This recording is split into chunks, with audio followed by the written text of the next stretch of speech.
It was night and Vijay was having some random thoughts. Suddenly, a new thought came into his mind. The idea was interesting and exciting.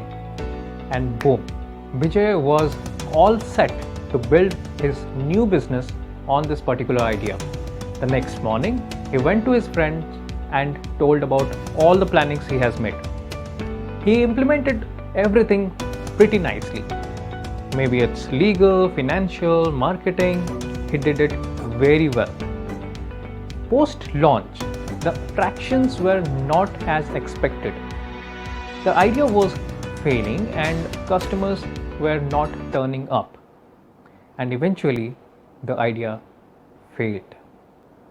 But where did Vijay go wrong? He did everything right. He had the right resources and the money flow was pretty fine. Then where was the mistake? He missed a very important stage in business, and that is idea validation. Yes, before implementing your idea, you must validate it if it is going to be a success or not. Namaste, I'm Shubham, and today in this episode, we are going to talk about idea validation strategies. Stay tuned.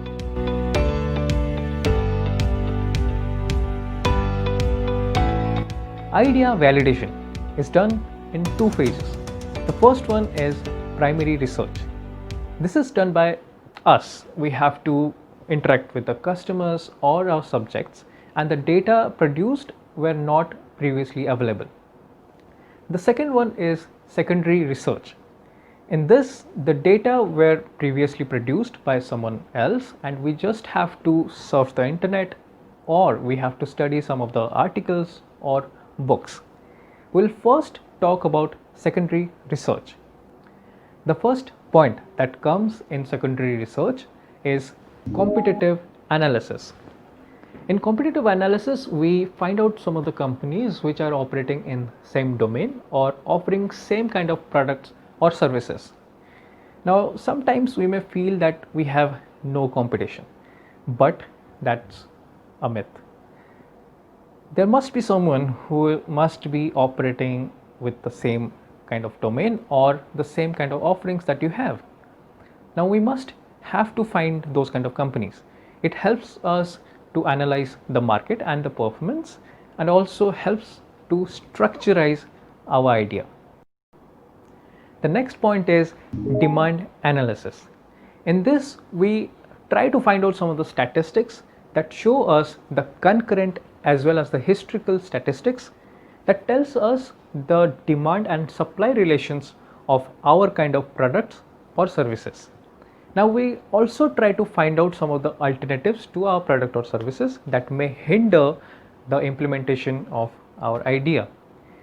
It also helps to understand if the market is enough open to accept our product or the market is saturated. The third point in secondary research is market size analysis. Now we can do the analysis in three segments. The first one is total market size. Now let's take an example of a mobile company. Now when they will think about the total market size, they will think that the world as a whole, the market as a whole, how many total mobile devices are actually selling? What is the total market size of all the mobile devices? Now the second version is the niche market size, the domain that you are operating in. For example, the mobile company is operating in flagship mobiles only. Then they will only consider the flagship mobile market size. What is the total size of only flagship mobile selling companies? Now this will help us understand that what market size that we can achieve if we continue to deliver in the same product or service domain. Now the third segment comes is what market size that we can achieve. For example, the mobile company considers that yes, we can market 10,000 units per year in a single financial year, and each mobile will cost around 50,000 rupees. Now they will take this as a market and calculate this market size as 50 crore rupees. Now this is what they can achieve, and they will plan to extend it to the second version, the total niche market size they can achieve. Now understand this as a whole: the total market size, then the niche market where we are operating, and then the achievable market size. So we have to consider three segments so that we will be clear of our mind that where we are heading to. Now let's discuss about the primary research strategies that we have to implement by our own. The first point that comes into this category is ask the experts. Now they are the right people to tell us what we should do and what we shouldn't. They know what are the challenges are involved in the market and what challenges companies are facing. They can tell you what correction that you can make in your idea to implement it in a right way. Now sometimes their feedback may seem very difficult or negative, but we have to be considerable about their opinions, because that's how we can be careful about the future challenges, and we need to be ready with the backup plans. The next point that we can do is interviewing our potential customers. Now in this segment we have to put very open-ended questions to them, and the questions should not be biased in our way, so that we'll get the right data, the right feedback from our potential customers, which will help us to understand if our idea is acceptable by them or not, and we can correct our idea or do some variations which will fit to their requirements. This is very essential to perform in a right way, and take the sample size of minimum 50. Yes, this is the minimum sample size that you should consider while surveying your potential customer. That will give you very right kind of data and insights. Now the third thing that we can do is to create a landing page. This page can be an one-page website where we will put all our product and services with their features and offerings. At the bottom we may keep a subscriber section where we will take the name and the email ID of the interested customers. Now we can contact them afterwards to take some of the insights, or survey them, or inform them when we will be launching our product or service. Now it will help us to understand how many people are actually interested in our idea. For example, if 100 people visit to our website and 5 people subscribe to our idea, then it is a nice signal to go ahead, because 5 people have validated our idea, and that is a good conversion rate. If we are not able to create a landing page, we can also test our idea over social media posts. We can create some of the contents like videos, images or textual elements and see the responses of the people. We can also run some of the ads to reach out our target customers and see their responses.